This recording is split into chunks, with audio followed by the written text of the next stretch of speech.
ልጆችህን አስተምራቸው። እግዚአብሔር ልጅ ሰጥቶ ትውልድ ይጠይቃል። ከልብህ እንዳይወድቅ ተጠንቀቅ። በህይወት ዘመን ሁሉ ይሄ የምትሰማው ቃል ከልብህ እንዳይወድቅ፣ ስለ ትውልድ የምትሰማው ከልብህ እንዳይወድቅ፣ ለአንድ ደቂቃ እንኳን እንዳይወድቅ ተጠንቀቅ። ነፍስህንም በትጋት ጠብቅ። ለልጅ ልጆችም አስታውቀው፣ ነፍሳቸው እንዲጠበቅ፣ ነፍስህ እንዲጠበቅ። ብዙ የምንጠብቃቸው ነገሮች አለ። እግዚአብሔር ግን ትውልድህን ጠብቅ፣ ነፍስህን ጠብቅ ይላል። የእግዚአብሔር የልብ ጥማት ጄኔሬሽን ነው። እግዚአብሔር እንደዚህ ነው። አንድ ልጅ ይሰጥህና ትውልድ ይጠይቃል። አንድ ልጅ ካሳደገ ሰው ትውልድ ያገኛል። ስትቀመጥ፣ በመንገድ ስትሄድ፣ ስትተኛ፣ ስትነሳም ተጫወተው። ምንድን ነው የሚጫወተው? የእግዚአብሔርን ፐርፐዝ፣ የእግዚአብሔርን ፈቃድ፣ የእግዚአብሔርን ሐሳብ፣ እግዚአብሔር ለምን በምድር እንደፈጠራቸው፣ የሚኖሩበት ምክንያት ምን እንደሆነ።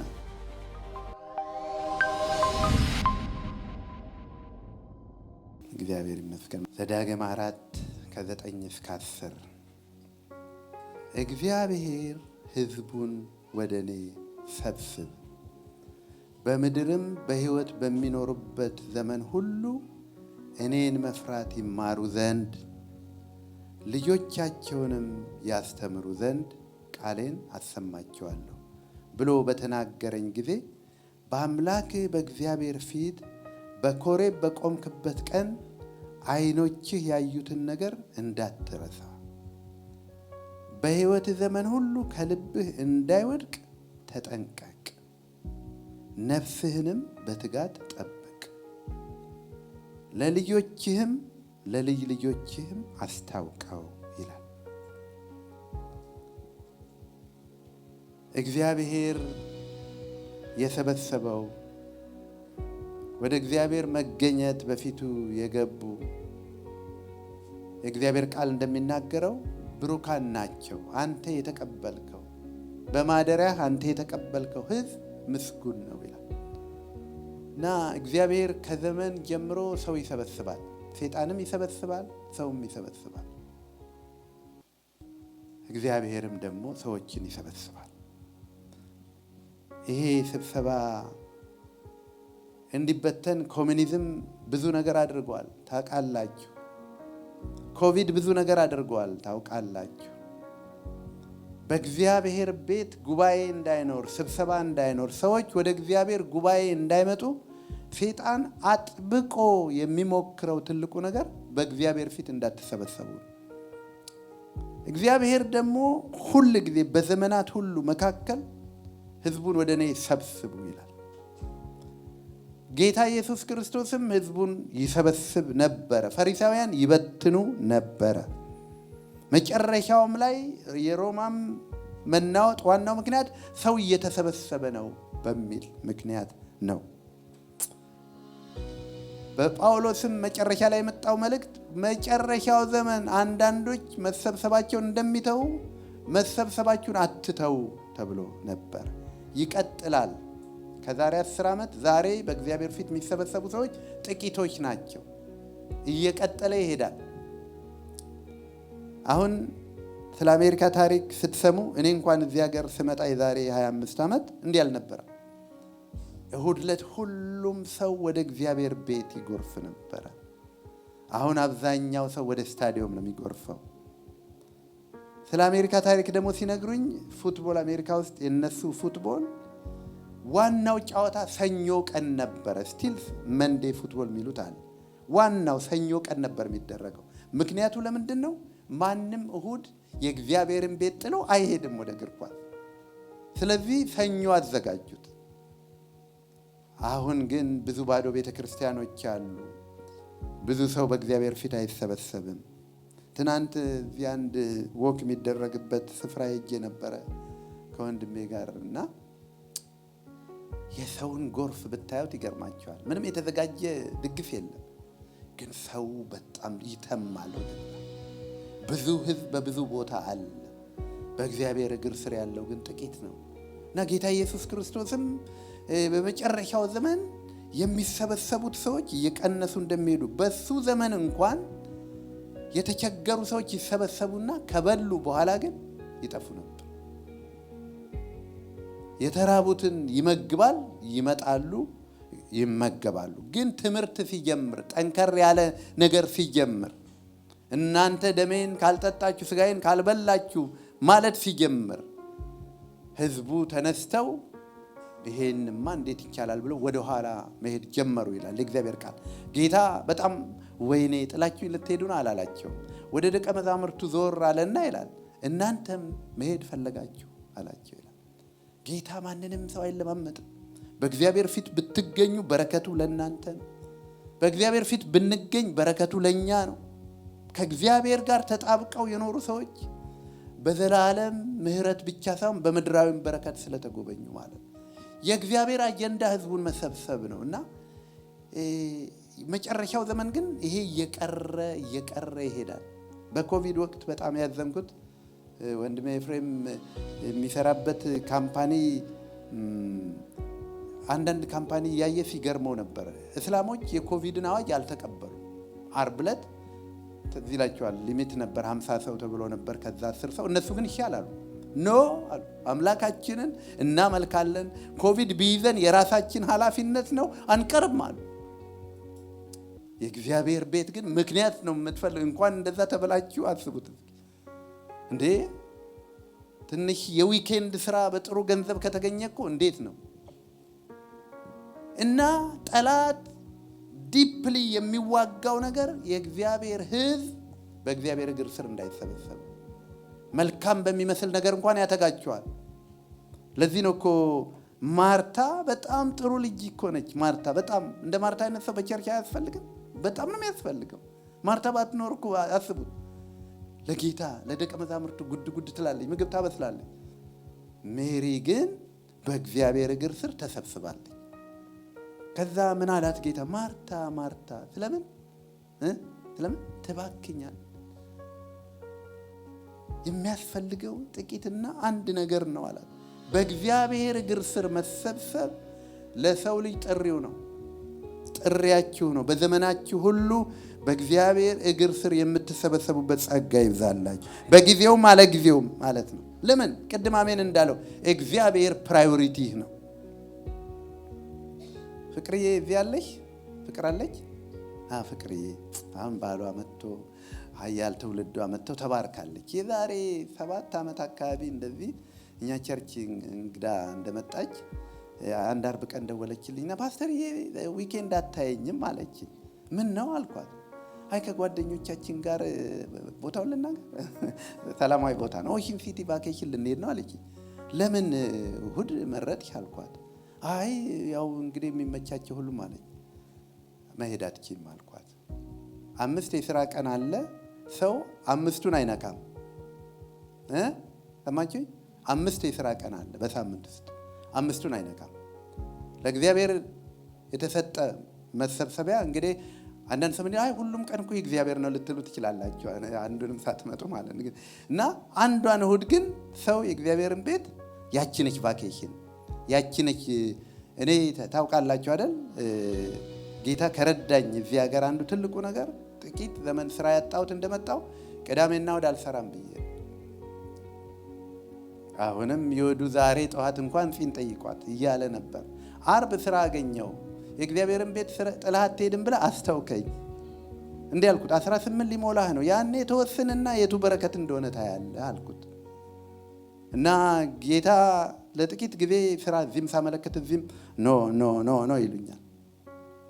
ግን እግዚአብሔር ረዳኝ ማለት ወደፊትም ደግሞ ይረዳኛል። አያችሁ ከተራብክም ለጌታ ብለህ ክብር ነው። በብዙ ምክንያት እኮ ትራባለህ። በሽታ ይዞ ትራባለህ። እኔ ሰሞኑን ጥርሴን አሞኝ ምግብ እያለ ተርቤያለሁ።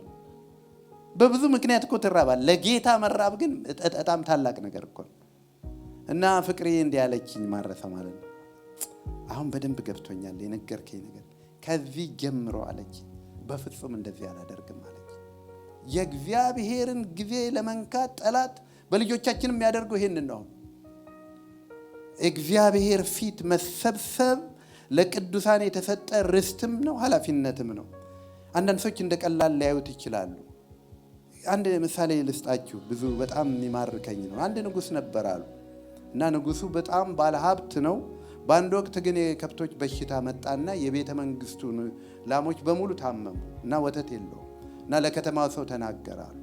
ስለዚህ ላሞቼ እንዲሆነዋል በቤተ መንግስቱ ፊት ለፊት ትልቅ በርሜል አሰራለሁ፣ እዛ ሁላችሁም አንድ ጣሳ ወተት እያመጣችሁ በየማለዳው ጨምሯል። ህዝቡ እንደ ድል ቆጠረው። ንጉሥ ሲጠይቅ ቀላል ነው እንዴ? ንጉሥ ጠይቋችሁ ቀርቶ የምትወዱት ሰው ድረስልኝ ካላችሁ it is a privilege የምትወዱትን ሰው መርዳት እና ህዝቡ በማለዳ እየመጣ አንድ ጣሳ መስጠት ጀመረ። በቃ ንጉሥ ቤት እንደ ቀድሞ መትረፍረፍ ሆነ። በኋላ ግን አንዳንዶች ማሰብ ጀመሩ። በዚህም ዘመን አንዳንዶች እንዳሉ አንድ ሰው ቢቀር እንደሚባለው ማለት ነው።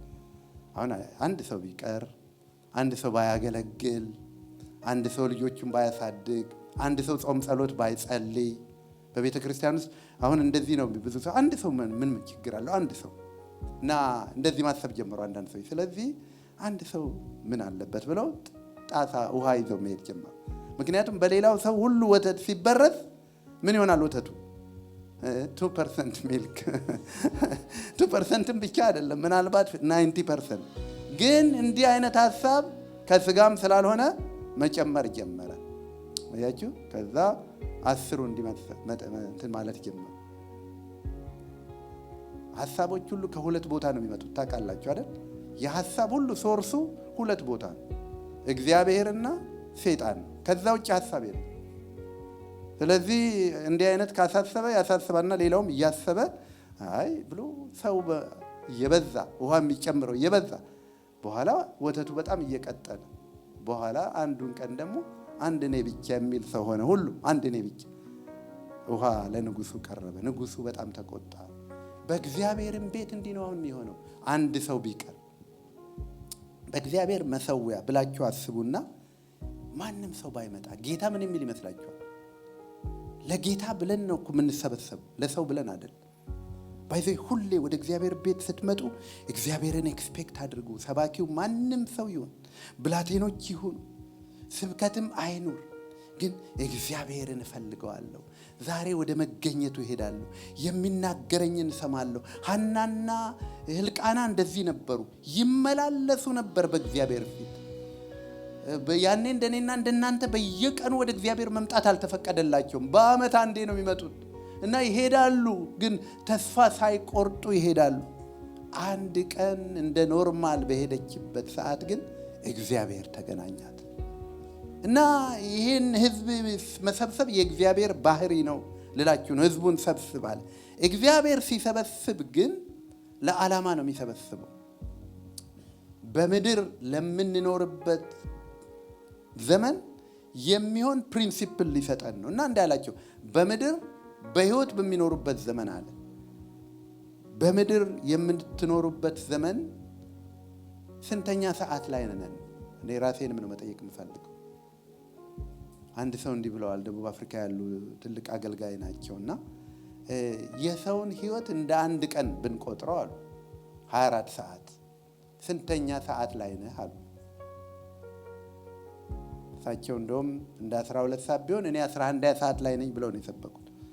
ስንተኛ ሰዓት ላይ ነን? እግዚአብሔር ቤት ስትመጡ አያችሁ፣ በጣም ደስ የሚለው ሰይጣን ያዘናጋል። ዘላለም እንድትኖር ነው የሚያደርገው። ነፍሴ ቢ ጠጪ እንጆይ አድርጊ እንድንል ነው የሚያደርገው። ወደ እግዚአብሔር ግን ስንመጣ እግዚአብሔር አንዱ ከሚመክረን ነገር ዘመንህን አስብ፣ በህይወት የምትኖረውን ዘመን አስብ ነው የሚለውና በምድር የምትኖሩበትን ዘመን ይላል። እቺ የተቆጠረች ዘመን በአሜንም ጌታ ሲናገረን እንደነበረ ምን እንደምታደርጓት እኔ መመሪያ እሰጣችኋለሁ። አሁን ዲስ ዴይ ሰምታችሁ እንደሆነ አላውቅም። የኛ ልጆች እንኳን አንዳንዱ ዩኒቨርሲቲ መግባት ምን ያስፈልጋል ማለት ጀምረው ነበር። ምክንያቱም 4 ዓመት ደክመ የሆነ ትንሽ ኮርስ ኔትወርኪንግ ምናምን ኮርስ ተወስዶ 6 ወር ምናምን ከዛ በላይ አይደል ሳሚ? እንደዛ ነው። አሁን ደግሞ ምን መጣ? ኤአይ መጣ። የ21 ቀን ስልጠና ሰምታችሁ እንደሆነ አላውቅም። በ21 ቀን ኤአይን ሰርቲፋይድ ከሆን ከሌላው ስራ የተሻለ ስራ ያገኛል። ዘመኑ በቃ እንደዚህ ነው ማለት ነገሮች ይቀያየራሉ እና ስለዚህ አሁን የኤአይ ስልጠና በጣም የተወደደ ነገር። ስለዚህ አሁን በእግዚአብሔር ቤት በ21 ቀን እንዴት ስራ እንደሚገኝ ትምህርት ይሰጣልና ተሰብሰቡ ቢባል እንዴት የሚሆን ይመስላችኋል? ፓርኪንጉ የሚበቃ ይመስላችኋል? አይበቃም። እግዚአብሔር ግን ከዚህ ላለፈ ነገር ለህይወት ፕሪንሲፕል በዘመናችሁ እኔን መፍራት ትማሩ ዘንድ ተሰብስበዋል። ለምን? እግዚአብሔርን በመፍራት ውስጥ የሰው ሀብት አለበት። እግዚአብሔርን በመፍራት ውስጥ የሰው ዘመን አለበት። እግዚአብሔርን በመፍራት ውስጥ የሰው ጤንነት አለበት። እግዚአብሔርን መፍራት ወደ ህይወት ትመራለች። የሚፈሩትም ጠግበው ያድራሉ። እግዚአብሔር ህዝቡን ሰብስቦ እኮ ተማሩ ሲል ሰላማቸውን ሊያበዛ ሊያጠግባቸው እረፍት ሊሰጣቸው ነው። ግን የእግዚአብሔር ነገር አሁን እየተረሳ ሄደና ኑና ተማሩ አለ። ዛሬ ግን መናገር ለጥቂት ደቂቃ የፈለግኩት ልጆቻቸውንም ያስተምሩ ዘንድ ነው። አንዱ የክርስትና ኃላፊነት ትውልዱን ማስተማር ነው። አንዱ ለትውልዱ ብዙ የምንደክም አበሾች ነን። እንደ አበሻ ቤተሰቦች ለትውልዱ የሚደክም ሰው እኔ ብዙ አላቅም። አንድ ሰው እንደዚህ ብለዋል፣ instead of buying your children all the things you never had, you should teach them all the things you were never taught አሉ። አሁን በብዙ ለልጆች በማድረግ እንጂ በማስተማር ላይ አይደለንም። ልጆቻችንን ሁሉን ነገር እናዘጋጅላቸዋለን። 2-3 ስራ ሰርተን ዋጋ ከፍለን፣ ግን ልጆቻችንን በማስተማር ዋና ስራ ግን አልተጠመድም። እግዚአብሔር ግን ምን ይላል? ልጆችህን አስታስተምር ዘንድ። ወገኖቼ የእግዚአብሔር አደራ ልጆቻችንን ማስተማር ነው። ዘዳግም 6ን አውጡልኝ። ዘዳግም 4ን ነው እያነበብን ያለ ነው። ዘዳግም 6ን ለጥቂት ጊዜ አውጡልኝ። ዘዳግም 6 ባካችሁ ድምጻችሁን ከፍ አድርጋችሁ ከ1 እስከ 8 እናንብበው። 1 2 3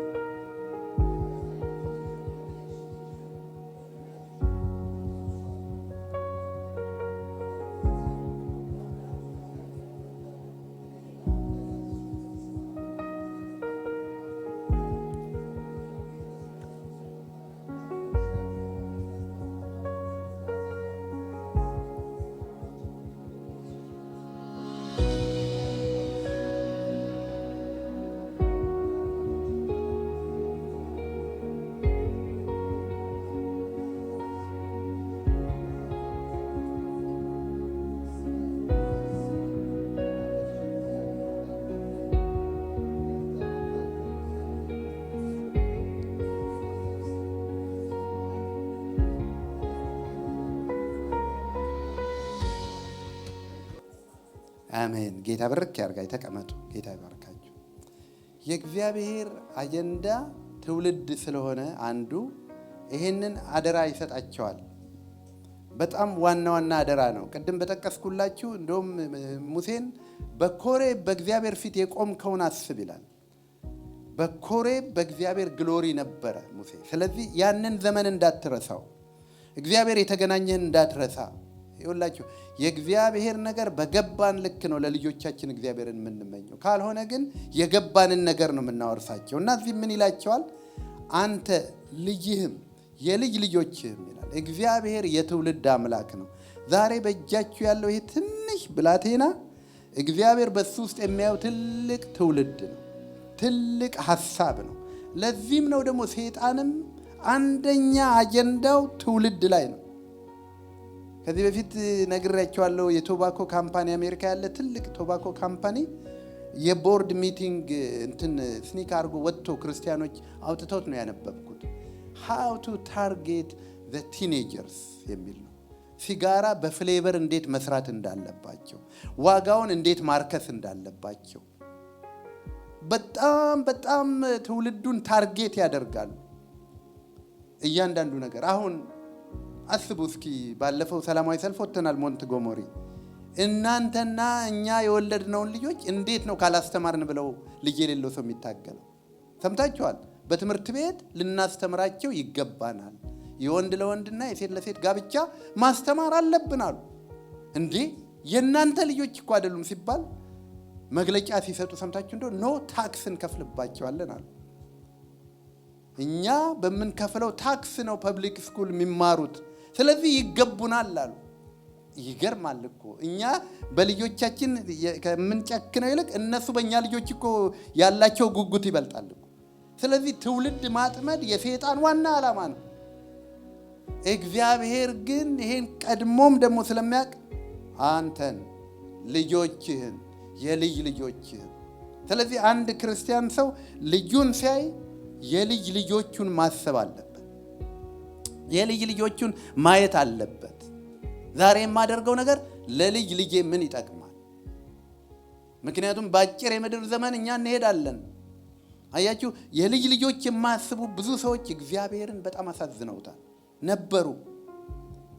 ቄስ ሆነው እንደኛ እግዚአብሔርን ለማገልገል የደከሙ 40 ዓመት ካህን የሆነ በጣም ኤሊ የተባለ የተከበረ ሰው ነበር። 40 ዓመት ካህን ነው። እንደኛ ከሚሊዮን ካህኖች አንዱ ሰው አይደለም እኮ፣ የታወቀው አንድ ካህን ነው። ግን ያንን ሁሉ ዘመን አገልግሎ ልጆቹን ከሰረ። እግዚአብሔር ወደ እርሱ ሕይወት መጣ።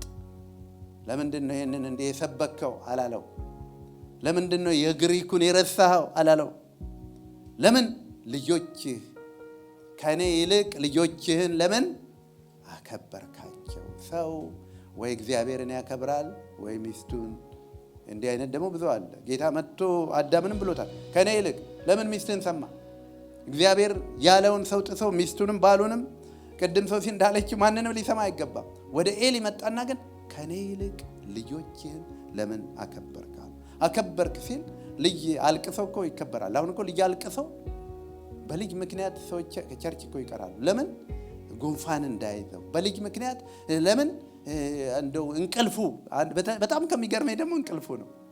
እንቅልፍ ላይ ስለነበረ ቀረን። ልጁ እንቅልፍ ላይ ስለነበር ምህረት በሉ እስኪ ባካችሁ። እኛ እኮ በጣም ብዙ ምህረት ነው የሚያስፈልገን። እግዚአብሔር በምህረት ልጅ ሰጥቶ ልጆች ሳይታሰብ ጣዖት ሆነዋል እኮ ታውቃላችሁ። ይህን መኪና ቀለም እንዴት መረጣችሁ ብዬ አንድ ሰው አለው። እቺ ልጅቷ እሱ ካልተገዛ ብላ አለቀሰች። የ7 የ8 ዓመት ልጅ መኪና ታስገዛለች። እና በጣም ብዙዎች እግዚአብሔርን አሳዝነዋል። የሚያዩት የራሳቸውን አገልግሎት ስለነበር የራሱን ዘመን ንጉስም ነበር። ሕዝቅያስ የተባለ ንጉስ ነበር፣ የታወቀ ንጉስ። ግን የሚያደርገው ነገር በሙሉ በሱ ዙሪያ ያጠነጠን ትውልድ የሚባል አላማከለም። እግዚአብሔርን አላማከለም። ከዛ መጣና ነብዩ እግዚአብሔር እንዲህ ብሏል፣ መንግስት ወደ ትውልድ ወደ ልጆች አያልፍም ብሏል አለው። ይሄ እኮ ማስጠንቀቂያ መሆኑ ነው። ሕዝቅያስ ምን እንዳለ ታውቃላችሁ አይደል? ምን አለ ይላል የእግዚአብሔር ቃል? ብቻ በዘመኔ ሰላም ይሁን። የፊን ትውልድ ህዝብ የሚናገር ማለት ነው። እሱ ችግር የለም። ከ50 ዓመት ላለው ነገር አልጨነቅም፣ ከ30 ዓመት ላለው ነገር አልጨነቅም። ብቻ በዘመኔ ሰላም ይሁን። እግዚአብሔር ወገኖቼ እጅግ የማይወደው ነገር በቃ ይሄ በዘመኔ ሰላም ይሁን ያህያ ነው። ኦልሞስት የኛ ሀገር ህዝብ ምን ይላል? አህያ ምን አለች ይላሉ? በደንበኛ እኮ ይሄ የትውልድ ተቃራኒ ገብቷቸዋል። እኔ ከሞትኩ ሰርዶ አይብቀ፣ ዋናው እስካለው ድረስ ነው አለ ሕዝቅያስ። እና ትውልድን በተመለከተ ብዙዎች ለዚህ እኮ ነው ወገኖቼ ቸርቾች በአመት ወደ 1000 የሚዘጉት አሜሪካ ውስጥ። ምን ጠፍቶ ነው? ገንዘብ ጠፍቶ ነው? አላቸው ገንዘብ። ቢልዲንጎቻቸው ፔድ ኦፍ ናቸው። ሰዎቹ 401k ያላቸው ይነግዳሉ፣ ችግር የለባቸው። ትውልድን በላ። ታርጌቱም ይሄ ነው። የሰይጣን አሁን ዋናው ምግቡ ክትፎ ምናምን እንዳይመስላችሁ ትውልድ ነው። ትውልዱ ላይ ነው ኢላማው። ግን እኛም ሳናስበው አንዳንዴ እንመቻቻለን። እና የልጅ ልጆችን በምትወርሷት በምትገቡባት ምድር ታደርጓት ዘንድ አምላክን እግዚአብሔር ፈርተህ እኔ ለአንተ ያዘዝኩትን ስርዓቱን ትእዛዝን ሁሉ ትጠብቅ ዘንድ እድሜ ይረዝም ዘንድ አምላካችሁ እግዚአብሔር እንዳስተማራችሁ ትእዛዝ፣ ስርዓት፣ ፍርድ ይህች ናት ይልና እስራኤሎች ስማ፣ መልካም እንዲሆንልህ የአባቶች አምላክ እግዚአብሔር እንደተናገረ ወተትና ማር በምታፈሰው ምድር እጅግ እንድትበዛ ታደርጋት ዘንድ ጠብቅ። እስራኤሎች ስማ፣ አምላካችን እግዚአብሔር አንድ እግዚአብሔር ነው። አንተም አምላክህን እግዚአብሔርን በፍጹም ልብህ፣ በፍጹም ነፍስህ፣ በፍጹም ኃይልህ ውደድ። ይኸውላችሁ ይሄ ዋና የእግዚአብሔር ትእዛዝ ነው። በአዲስ ኪዳን ራሱ ፈሪሳውያን ጌታን ጠይቀውት ነበር። ከሕግ ሁሉ ታላቂቷ ማን ነች ብለውት ነበር። ጌታ ሲመልስ ሪፈር ያደረገው ይሄንን የሰው ስኬቱ በእግዚአብሔር መንገድ ነው፣ አንተም ግን ልጆችህም ይሄንን ታደርግ ዘንድ ይልና ይሄንን ቃል ይላል ዛሬ የምነግርህን ይላል እኔ ዛሬ እንዳነብ እግዚአብሔር እድል የሰጠኝን በፍጹም ልብህ በፍጹም ነፍስህ በፍጹም ኃይልህ ውደድ ካለ በኋላ ዛሬ አንተ የማዘውን ይህን ቃል በልብህ ያዝ ይላል። ያዘው። እግዚአብሔር በልባችን እንድንይዘው በመንፈሱ ያትምብን። ከላይም ያነበብኩላችሁ ዘዳግም 4 ላይ እንደዚህ አለ፣ ከልብህ እንዳይወድቅ ተጠንቀቅ በሕይወትህ ዘመን ሁሉ። ይሄ የምትሰማው ቃል ከልብህ እንዳይወድቅ፣ ስለ ትውልድ የምትሰማው ከልብህ እንዳይወድቅ፣ ለአንድ ደቂቃ እንኳን እንዳይወድቅ ተጠንቀቅ። ነፍስህንም በትጋት ጠብቅ። ለልጅ ልጆችም አስታውቀው፣ ነፍሳቸው እንዲጠበቅ፣ ነፍስህ እንዲጠበቅ። ብዙ የምንጠብቃቸው ነገሮች አለ። እግዚአብሔር ግን ትውልድህን ጠብቅ፣ ነፍስህን ጠብቅ ይላል። የእግዚአብሔር የልብ ጥማት ጄኔሬሽን ነው። ጄኔሬሽን የሌለበት ነገር በሙሉ ጊዜያዊ ነው፣ ጸጸትም ነው። ብዙ ቤቶች የእግዚአብሔር ቤቶች ወዳደጉት ሀገር ስትሄዱ እህቴ ከጀርመን መጣ ነበር፣ ስታጫውተን ነበር። ያቺ የክርስትና ደሴት የሆነችው የሪፎርሜሽን አባት የሚባለው ማርቲን ሉተር የነበረበት ሀገር አሁን ቤተ መዛግብት ሆነዋል። ቸርቾች የሉም። ቸርቾች ለምንድን ነው ከተባለ አንደኛ አይወልዱም፣ የወለዱትንም እግዚአብሔርን አያስተምሩም። በመሃል ላይ ትውልድ የለም። እግዚአብሔር ግን የትውልድ አምላክ ስለሆነ ትውልድ አሳድጉልኝ ይላል። እኛንም ያገኘን እኮ በዚህ ይመስለኛል። ከሜዳ ላይ ያነሳን እኮ ስንቱ የተሰጠውን አደራ ሳይጠብቅ ትውልዱን ሳያሳድግ ቤቱን አዘረፈ። የእግዚአብሔርን ቤት ባዶ ሆና አስቀረ። መሰዊያዎቹና ምስባኮቹ ጦማቸውን አደሩ። ለምን? ትውልድ የለም። ግን የተጎበኙት እግዚአብሔር ምሕረት ያደረገላቸው ሰዎች ግን በልተው ጠጥተው ብቻ በዘመኔ ሰላም ይሆናሉ። ለልጄ ሲባል ለልጄ የምፈልገው ዋናው ትምህርቱን ነው አሉ። አንናገረውም እንጂ ዋናው ለልጆቻችን ምንድን ነው? ትምህርቱ ነው። ዋናው ምኑ ነው? ምግቡ ነው፣ ጤናው ነው። የኢትዮጵያ እናቶች እኮ እኔም በጺማ ያለው በሁላችሁም ያለው ትንሽ እኮ ጉንፋን ከያዘው እኮ የማይደረግለት ነገር አለን። መንፈሳዊ ጉንፋን ሳይሆን መንፈሳዊ ግን ኦልሞስት አንዳንዱ ስሙን አልጠራም ተይዘዋል ትውልዱ። ያኔ ግን ምንም ይባንን ሰው የለም። ግን እግዚአብሔር ትውልድን እፈልጋለሁ፣ ትውልድን አሳድጉልኝ፣ ትውልድን አደራ ይላል እና የእግዚአብሔር ቃል እንዲህ ይላል፣ ለልጆችም አስተምረው። ማነበው ዘዳግም 6 ቁጥር 7 ነው። ተከተሉኝ እስከ 8። ለልጆችም አስተምረው በልብህ ያዝ ከተባለ ልባችሁን ያዙ። እስኪ አንዴ ባካችሁ በጌታ ፍቅር ልባችሁን ያዙና በልብህ ያዘው። ይሄ ማለት በነፍስህም ያዘው ማለት ነው። በፍጹም ልብ፣ በፍጹም ነፍስ፣ በፍጹም አእምሮ ሲል ሙላት የሰው ሁለንተና ያዘው ይልና አንተ ብቻ ይዘህ ግን አትቀር። ለልጆችህም አስተምረው። ቅድም እንዳልኳችሁ አንድ ሰው ይላሉ ልጆችን አንተ ባታስተምራቸው ሌላ ያስተምራቸዋል ይላል። ይሄን ደግሞ አየን። አሁን ቅድም እንዳልኳችሁ የማጋባት አጀንዳ ጉዳይ እንዴ እኔ ናንዬ እና በሌ ልጆቻቸው አብረው ነው ከልጆቻችን ጋር የተማሩት። የዛሬ ስንት ዓመት ነባርኒን አዞ አንድ ክፍል ናቸውና እነናኔ አልሰሙም። እንትን ይልካሉ፣ ወረቀት ይልካሉ። ልጆቹን የፍቅር ግንኙነት ትምህርት ይማሩ ትፈቅዳላችሁ ወይ ብለው ይልካሉ። ብዙ ገጽ ስለሆነ ካላያችሁ ሳታስቡ ትፈርሙታላችሁ። እና በኋላ ግን ምን ማድረግ ጀመሩ መሰላችሁ? እንዳይማር የምትፈልጉ ከሆነ ፈርሙና ላኩ ማለት ጀመሩ። አያችሁ ሰይጣን ታርጌት እኮ ላታየው ትችላለህ። ወረቀቱን ካላከው ምን ማለት ነው? ተስማምተሃል ማለት ነው። ስለዚህ አንድ ቀን ሲሄድ ልጆቹን ፒክ ላረግ እዛ ያሉት ወጣቶች በሙሉ የእቀባ ትምህርት የፍቅር ግንኙነት ታቀቡ የሚል ነው አስተማርን የሚሉት እኮ አስተምረው ኮንደም ምን እንደሆነ ኢንትሮዲዩስ አድርገው ኮንደም ሰጥተው እኔ እዛ ተደር ፒክ ላረጋቸው እየነፉት አየር ላይ ነው ያለው። ፕሪንሲፓሉ ጋር ገባውና ምንድነው ያልኩት? አልሰማችሁም እንደ ልጆቹን እኮ ለዚህ ለማስተማር ነው። ለምንድን ነው የምታስተምሯቸው? የ10 ዓመት ልጅ፣ 11 የ12 ዓመት ልጅ አልኳቸው። ከዛ በኋላ አይ እንዴ አንድ ቀን እኮ እዛ መድረሳቸው አይቀርም፣ አንድ ቀን የሚደርሱበትን መንጃ ፈቃድ ለምንድን ነው የማታስተምሯቸው? በጣም በቃ እንትን አልኩትና ኦኬ ዊ ዊል ቶክ አባውት ከአድሚኒስትሬሽኑ ጋር። በኋላ ስሰማ ያ ሰው ወንድ ለወንድ ነው፣ ምክትል ፕሪንሲፓል ነበር ያኔ። ፊታ ቃለች አሁን ፕሪንሲፓል ሆኗል። ሄሩስ ባለችበት ትምህርት ቤት ነው ዛሬም የሚኖረው። በዮሂ ጊዜ ታስታውሳላችሁ፣ እዚህም ያላችሁ ቅዱሳን ኦክቶበር ምን ዴይ ነበር? ናንዬ ባይብል ዴይ ነበር። መጽሐፍ ቅዱስ ይዘው ወደ ትምህርት ቤት ይሄዳሉ፣ ፎቶአቸውም ይነሳል። እንደዛ ነበር፣ ይፈቀድ ነበር። አሁን አይፈቀድም።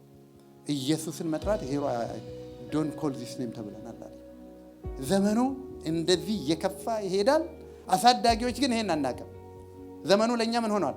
መልካም ሆኗል። ትበላለህ፣ ትጠጣለህ፣ ስራህ ይጨምራል። እንደ ኖህ ዘመን ሰዎች ይበሉና ይጠጡ ነበር፣ ያገቡና ይጋቡ ነበር።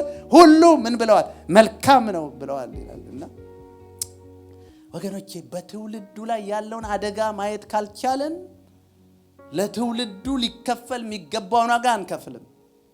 ልጆቻችን በስጋቸው ስላማረባቸው አምሮባቸዋል ማለት አይደለም።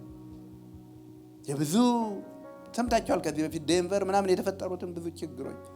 ልጆቻችን በቤታችን ሰላም ነው እያሉ ልጆች ራሳቸውን ያጠፉ ብዙ። ለምን? ነፍስናቸው የተጎዳችው ውስጡን።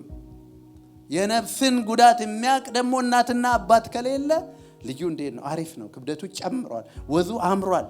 ከበላን ለምን ወዙ አያምርም? ይኸው ምግብ መተው እኮ ጀምረናል ማለት እግዚአብሔር ምሕረት አድርጎልን ለመብላት ወጥተን አሁን እንዳንበላ እንታገላለን። ስጋ ይጠግባል አንድ ቀን፣ ነፍስ ግን ትቀጭጫለች። ስለዚህ ለልጆች አስተምረው። መቼ እቺን ስሙኝና ወደ ማጠቃለሉ መጣል። ለልጆች አስተምረው መቼ? አንብቡልኝ። አንደኛ በቤት ስትቀመጥ።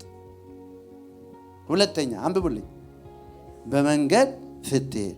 ሶስተኛ፣ አራተኛ ምን አድርገው? ዛሬ ምንድን ነው ከልጆቻችን ጋር የምንጫወተው? አብዛኛውን ጊዜ የምንጫወተው ምንድን ነው የምንጫወተው? ይሄ አንዱ የፓረንቲንግ ፕሪንሲፕል ነው። የፓረንቲንግ ፕሪንሲፕል አንዱ ድግግሞሽ ነው። ቲች ዩር ቺልድረን ባይ ሪፒቴሽን። ለዚህ ነው አርብ ታመጧቸዋላችሁ፣ እሁድ ታመጧቸዋላችሁ። በየጊዜው በእግዚአብሔር በፍጹም እድል የማይሰጠው ለዚህ ነው። አንድ ፓስተር በዚህ ዊክ መጥቶ ከሌላ ስቴት እና ተገናኘንና ከዚህ በፊት ሄጄ ከነሱ ጋር ቆይታ አድርጌያለሁ። የተባረኩ ሰዎች ናቸው። እንደውም አልተመቸውም እንጂ ቢመችና ቢመጣ ደስ ይለኝ ነበር። አይቢኤም ነበር የሚሰራው እሱና ጌታ ተገናኘው። ስለዚህ ወደ ጌታ መጣ። ራሱን ለአገልግሎት ሰጥቶ በጣም በትውልድም ላይ እንትን ይላል ይተጋላውና 2 ልጆች ነው ያላችሁ። ስለ ልጆቹ እያጫወተኝ ነበርና እኛ ቤት አለኝ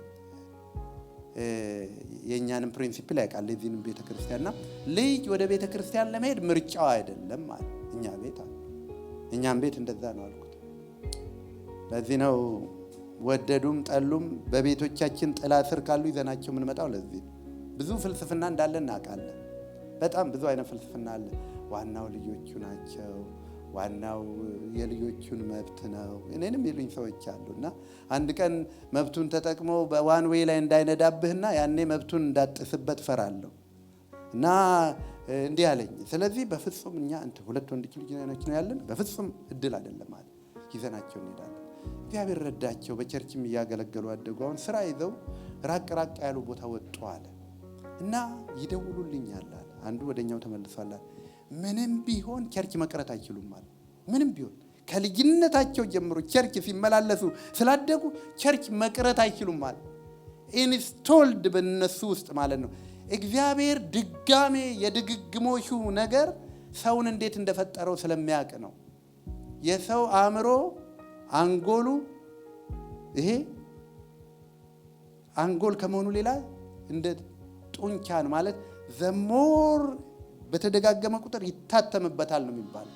ለዚህ ነው ልጅን በሚሄድበት መንገድ ምራው፣ በሸመገለ ጊዜ ከዛ ፈቀቅ አይልም የተባለው። ደጋግመህ ምራው። አሁን ይሄው ሰሞኑን ለምስክርነት ወጥተን ነበር ቨርጂኒያ። ድንቅ ጊዜ ነው ብያቸዋለሁ አይደል? አንድ አስገራሚ ነገር ገጠመን። ምንድነው አስገራሚው ነገር የነበራችሁ የምትነግሩ? የአርሴናል የሚባል ጨዋታ ነበረ አውሮፓ። ጠቅላላ ያበሻው ሰፈር ትርምስ ብቻ አይደለም፣ ሁሉም ሰው ማሊያ ለብሷል፣ ቀያይ ማሊያ። ካኔቴ ትልቁም ትንሹ በቃ ወደ መንግስተ ሰማያት እንኳን ለመግባት በዛ ትጋት በቃ ሰው በሙሉ በዛ ነው ያለው። የሚገርማችሁ ልጆቻቸውም እንደዛ ናቸው። እስኪ ለልጆች የሆነ ነገር አስተምረው በሸመገለ ጊዜ ከዛ ፈቀቅ አይልም። ኳስ ስትጫወት አሳድገው ኳስ መጫወቱን። ቁማር የሚጫወት ቤተሰብ ቁማር። ከዚህ በፊት አንድ ቪዲዮ አሳይቻቸዋለሁ አይደል? አባትየው እያጨሰ ይጥለውና ልጁ እኮ አብሮት ይሄዳል። ልክ ልጁም ትልቅ ስለሆነ ለዚህ ነው አያችሁ በድግግሞሽ የምናደርገውን ነገር ልጆቻችን አእምሮስ መታተም ይጀምራል። ስለዚህ እዚህ ጋር ምንድን ነው የሚለው?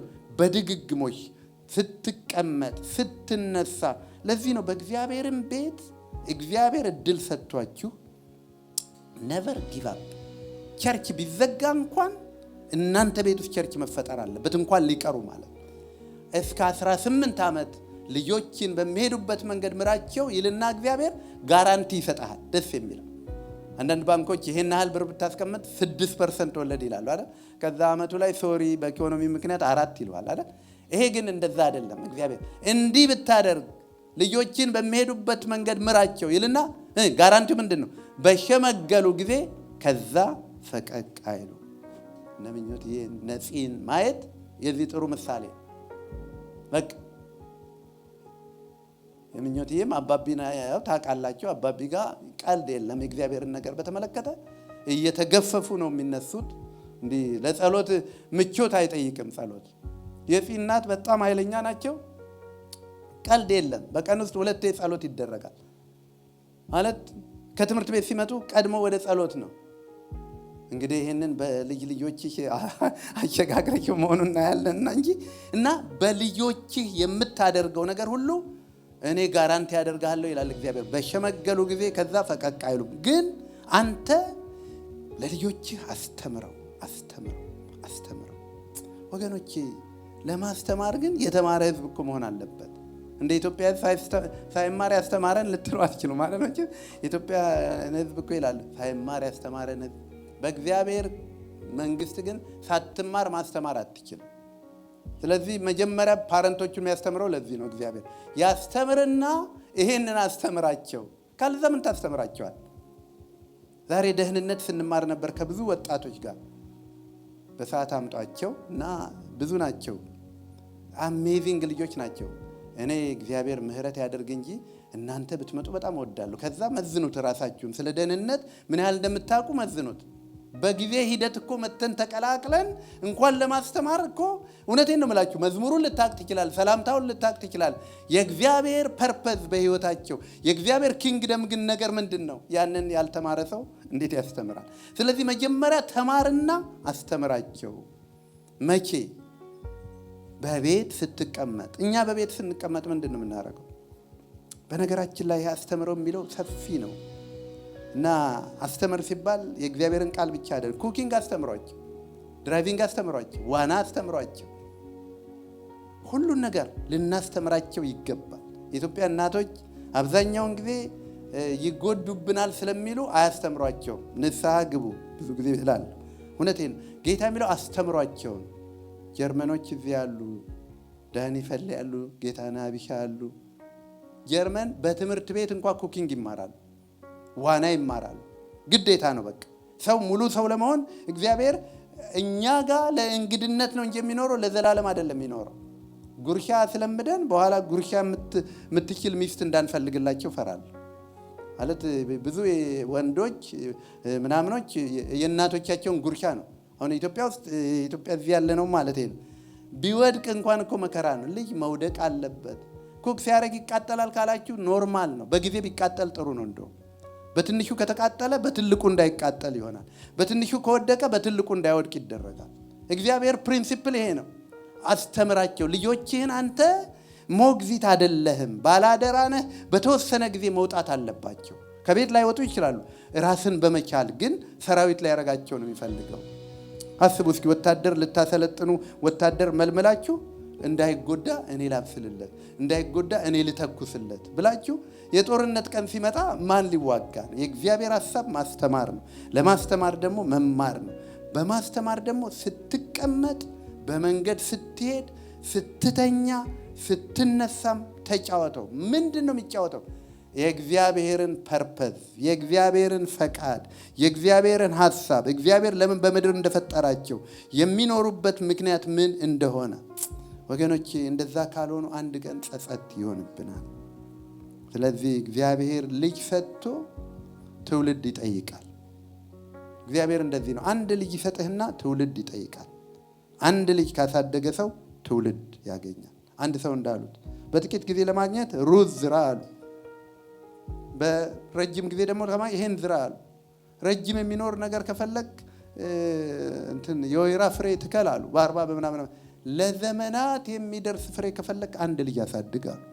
አንድ ልጅ የማሳደግ የእግዚአብሔር አደራ ማለት ነው። ለዛ ግን ምን ይጠይቃል? እዚህ ላይ የምታየው ድግግሞች ምን ይጠይቃል ማለት ጊዜ ይጠይቃል። ለልጅ ዋናው ነገር አሎኬትድ የተደረገ ጊዜ ነው። የልዩን ጊዜ ወስደን ለልዩ ሴልፎን ብንገዛለት፣ ለልዩ ሀብት ብናወርሰው ጎዳ ነው እንጂ አልጠቀም ነው። ስለዚህ በድግግሞሽ አስተምረው፣ በእጅ ምልክት አድርገህ እሰረው፣ በዓይኖች መካከል እንደ ክታብ ይሁኑልህ። ይሄ ይመስለኛል እንደ ክታብ የተባለው በዓይኖቻችን መካከል ያለ ብዙ ያየነው ነገር በምድር ህይወታችን አሁን ምንድን ነው? አሁን እኮ ባልና ሚስት መታየት ቀርቷል እኮ አቃላ እንዲህ ያየህ ነው የምታወሩ። ምንድን ነው የምትፈልገው? እንዲህ ነው የምፈልገው። የሚገርም እኮ ዘመን ነው የደረስነው እኮ በእውነት በጣም ነው የሚገርመው። እውነቴን ነው ብላኝ። እሱ ግን በዓይኖች ክታብ ፎከስ እሱ ይሁን። በቃ ሌት ጋድ ቢ ዩር ፎከስ። ለጄኔሬሽንም ፎከስ ይሁን። አድገው ዶክተር፣ አድገው ፕሮፌሰር ዋናው አይደለም። የሲኦል ተጓዥ የሆነ ሰው ፕሮፌሰር ብታረገው ምን ይጠቅምሃል? ስለዚህ ልጆችህን አስተምራቸው።